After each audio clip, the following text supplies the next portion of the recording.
Mirëmbrëma, po fillojmë lajmet orës 23 në RTK. Në kohën kur kanë mbetur më pak se 10 ditë për zgjedhjen e presidentit sipas afateve kushtetuese, kryeministri Albin Kurti ka nisur takimet me përfaqësues të partive opozitare për koordinim parlamentar. Kurti sot ka takuar kryetarin e LDK-s Lumir Abdigjiku. Pas takimit, të dy kanë deklaruar se nuk kanë emra të përveçëm për postin e presidentit. Sipas Abdigjikut, për çështjen e zgjedhjes së presidentit janë dy rrugë përpara: arritja e një konsensusi politik mes partive ose një marrëveshje klasike politike ndërmjet dy partive. Kryeministri Albin Kurti, pas takimit me kreun e LDK-s Lumir Abdigjiku, ka thënë se lëvizjave vendosje nuk ka një emër të përveçshëm për president, po ashtu as PDK e LDK nuk kanë. Sipas Kurtit, duhet të gjendet një kandidat që garanton 2/3 e deputetëve në sallë kur të hidhet në votim. Realisht, për të pasur sukses zgjedhja e presidentit, shfaqet e nevojshme që t'i kemi diku 83-45 deputet, jo 80 ose 81, sepse është rrezik i madh që mungoj një ose dy edhe si del duhet të shkosh në zgjedhjen prill. Prandaj na duhet një shumicë që i afrohet 85-shit, më shumë se sa që ngelet 80-vjeçit. Kjo do të thotë që nuk është situatë e lehtë, por në vijim do të intensifikojmë bisedimet në mënyrë që ta kemi një zgjidhje për çështjen e presidentit, për shkak se përgjithsisht përshtypja është që subjektet politike konsiderojnë që pas atyre 4 palë zgjedhjeve që i patëm, 2 lokale në 2 raunde dhe 2 parlamentare, nuk do duhet që edhe vitin 2026 gjysmën e parë të na marrin zgjedhjet e reja. Pas takimit 2 orësh me kryeministrin e Kosovës, kreu i LDK-s Lumir Abdigjiku deklaroi se kanë folur për 2 mundësi në lidhje me çështjen e presidentit, ose konsensus politik, ose një marrëveshje klasike mes partive politike. Abdigjiku nënvizoi se në takim nuk u fol për emra, por siç tha ai, për parime dhe për shmangjen e zgjedhjeve të parakohshme. Janë më pak se 10 ditë, përkatësisht 9 ditë të re tek zgjedhja e presidentit të Republikës Kosovës. Dakordimi përgjithshëm është se janë vetëm 2 rrugë përpara. Para është që duhet ose konsensus politik mes faktorëve të vendit, dhe ky konsensus politik duhet ndërtohet në këtë 9 ditë të ardhshme, ose duhet një marrëveshje klasike politike. Marrëveshja politike nuk kupton dakordim për çështjen e presidentit në këtë fazë, nuk besoj që kemi interes ose që ka interes në atë drejtim, por gjithçka është e hapur brenda marrëveshjes politike. Por edhe konsensusi është shumë i natyrshëm, pra çfarë do zgjidhje që na sjell për 2/3 e votave të kuvendit. Për çështjen e presidentit, kryeministri Kurti mbrëm është takuar edhe me kryetarin e PDK-s Bedri Hamzën. Hamza ka theksuar se nuk do të jenë pengesë e proceseve shtetërore, por as nuk mbështesin kandidatura që nuk e përfaqësojnë unitetin qytetar. Sipas kushtetutës, zgjedhja e presidentit duhet të bëhet jo më vonë se 30 ditë para përfundimit të mandatit të presidentit aktual. Vjosa Osmani është zgjedhur presidente me 4 prill të vitit 2021, ndërsa detyrën e mori një ditë më pas. Dështimi për ta zgjedhur kreun e shtetit imponon zgjedhje të parakohshme. Kryetaria e kuvendit Albulena Haxhiu ka thënë se është në pritje të kandidaturave për president për të ftuar seancën për zgjedhjen e tij apo të saj. Haxhiu ka theksuar se gjithë procedura duhet të përmbyllet deri më 4 mars, por ka rikujtuar se nuk mund të veproj pa pasur kandidat që deponojnë edhe nënshkrimet mbështetëse paraprake.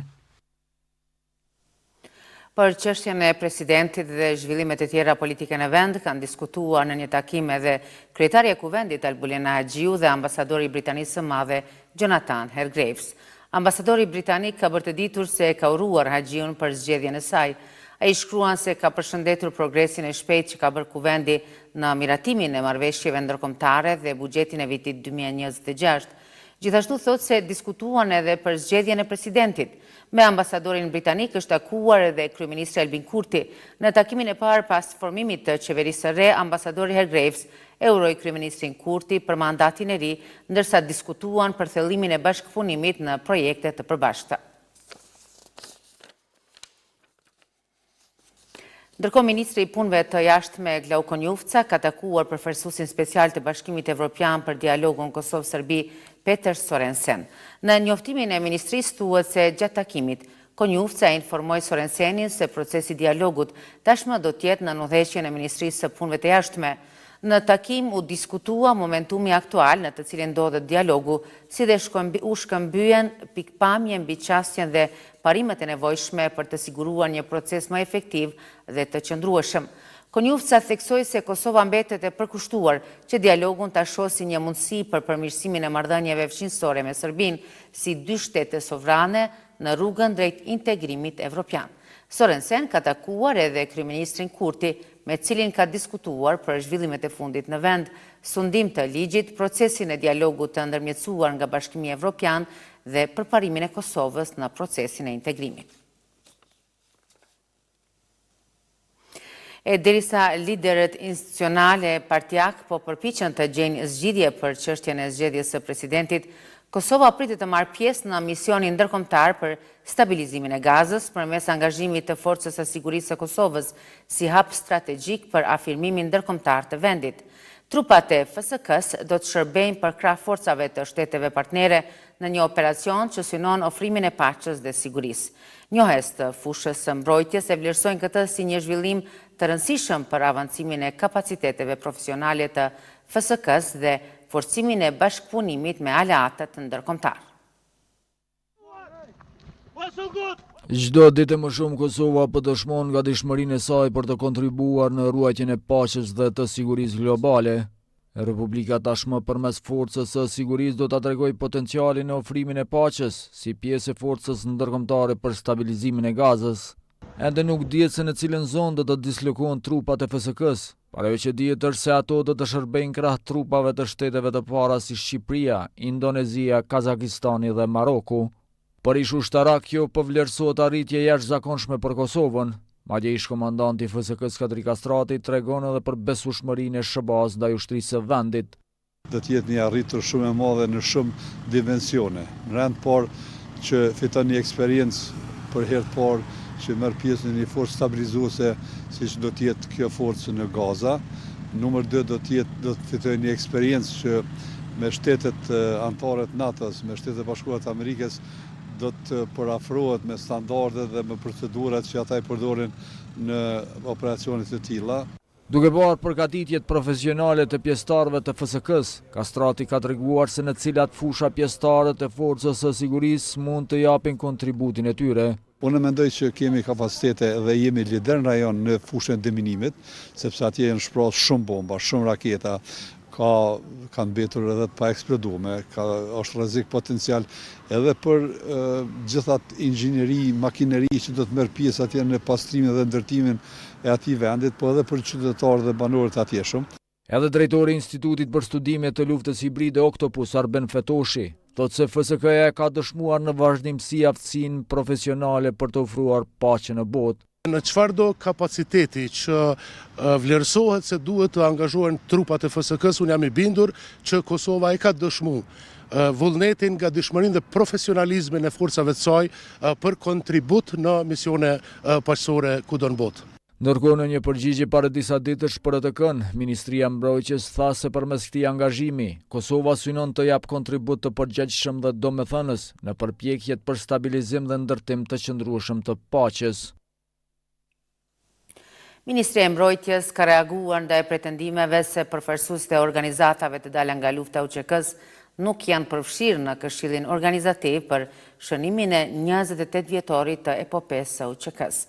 Sipas njoftimit të kësaj ministrie, Qeveria e Kosovës në mbledhjen e fundit ka themeluar Këshillin Shtetëror për shënimin e 28 vjetorit të epopesë së UÇK-s. Ky këshill kryesohet nga Ministri i Mbrojtjes Eyup Maqedonci, ndërsa bashkëkryesohet nga Ministri për Punë, Familje dhe Vlerat e Luftës Qirintare Andin Hoti.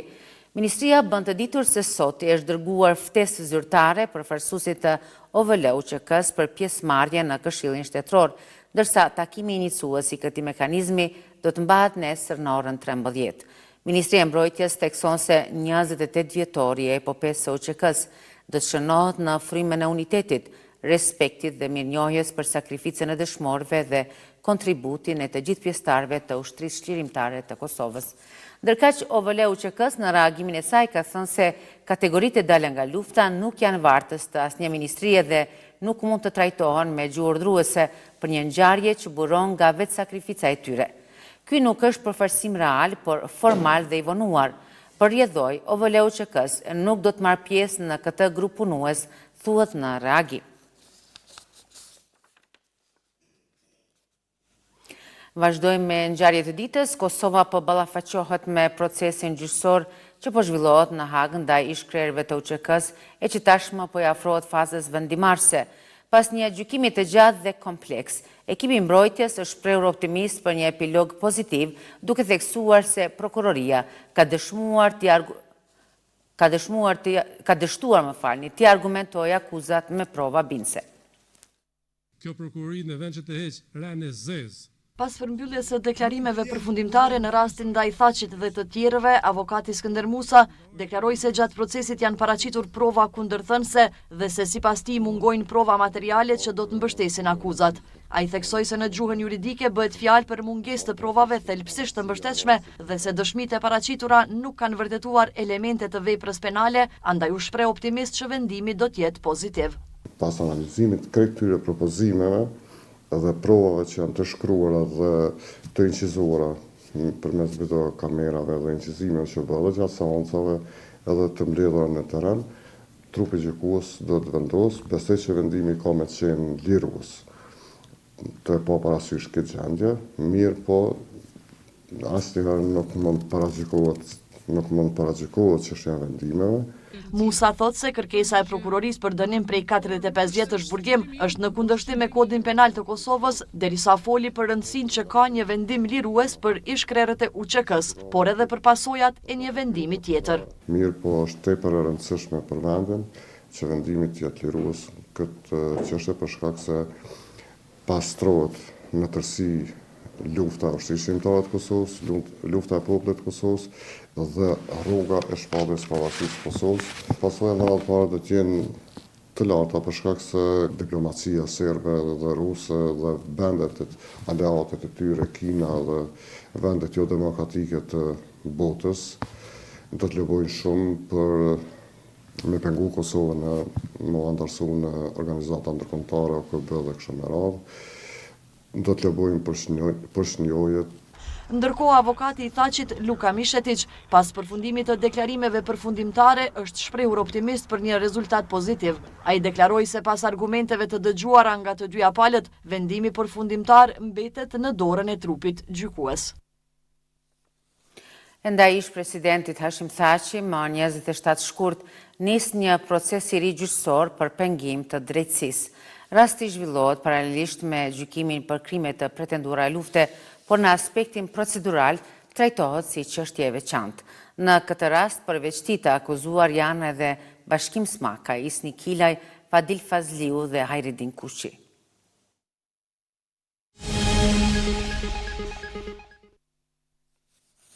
Ministria e Punëve të Brendshme e Maqedonisë së Veriut ka njoftuar se sot në mëngjes në vendkalimin kufitar Blac është arrestuar ish-zëvendës kryeministri i parë Artan Grubi. Ai është i përfshirë në një hetim që lidhet me dyshime për keqpërdorim të pozitës zyrtare. Grubit i është caktuar masa arrestit shtëpiak pas kërkesës mbrojtjes. Ish-zëvendës kryeministri i Maqedonisë së Veriut Artan Grubi, pas më shumë se një viti në Arati, mëngjesin e sotëm ju dorëzua policisë në vendkalimin kufitar Blac. Në një video të postuar shihet Grubi veshur me xhaketë të zezë dhe kapel në kokë dhe se si vendosen prangat nga policia.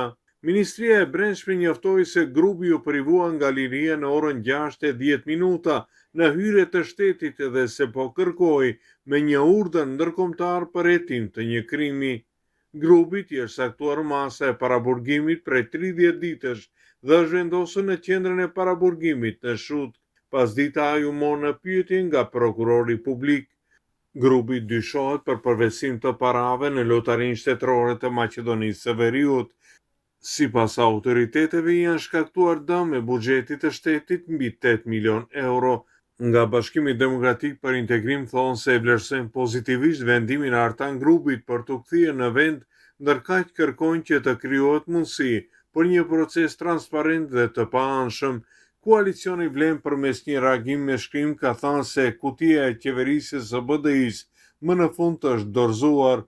Artan Grupi është pjesëmarrës dhe ekzekutori të gjitha marrëveshjeve të errta të BDI-s, thonë nga Vlen.